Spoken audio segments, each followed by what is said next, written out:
ত্রয়োদশ জাতীয় সংসদ নির্বাচনকে সামনে রেখে ধীরে ধীরে জমে উঠছে ভোটের আমেজ। গ্রাম থেকে শহর, চায়ের দোকান, হাট বাজার কিংবা বাড়ির উঠোন, সবখানেই আলোচনার কেন্দ্রবিন্দু একটাই, আসন্ন নির্বাচন ও প্রার্থীরা। আমার জীবনে এবারে প্রথম ভোট। আমি চাই এবার সুন্দরভাবে যাতে নির্বাচনটা হোক এবং আমাদের অধিকার প্রতিষ্ঠিত হোক। ঢাকা ২০ আসনের ধামরাইয়ে বিএনপি, জামায়াত, এনসিপি বিভিন্ন রাজনৈতিক দলের মোট ৬ জন প্রার্থীর মনোনয়ন বৈধ ঘোষণা করেছেন ঢাকা জেলা প্রশাসক ও রিটার্নিং কর্মকর্তা। এতে আনুষ্ঠানিকভাবে শুরু হয়েছে নির্বাচনী মাঠের প্রস্তুতি।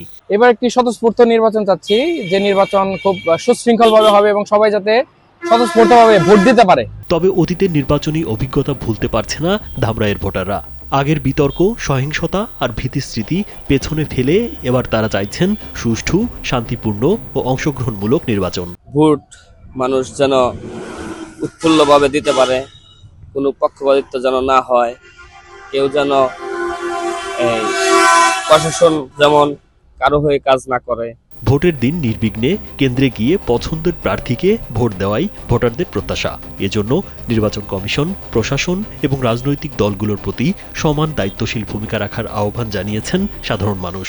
আগে আমরা দেখছি দীর্ঘ 17 বছর ভোট আমাদের লাগে নাই, কিন্তু আমরা এবার চাই যে সুন্দর সুস্থভাবে ইলেকশন হোক। অনেকদিন পরে নির্বাচন হবে, আমি সুষ্ঠু, নিরপেক্ষ এবং যাতে ভোট কেন্দ্রে গিয়ে সুন্দরভাবে ভোট দেওয়া যায় এই কামনা করি। প্রাচীন ঐতিহ্যবাহী তামাক, কাঁসা, মৃৎশিল্পের জন্য পরিচিত ধামরাই আসনে মোট ভোটার ৩,৭৪,৬৩৯ জন। এর মধ্যে পুরুষ ভোটার ১,৮৭,৮৩৫ জন আর নারী ভোটার ১,৮৮,৮০২ জন এবং হিজড়া ভোটার রয়েছেন ২ জন।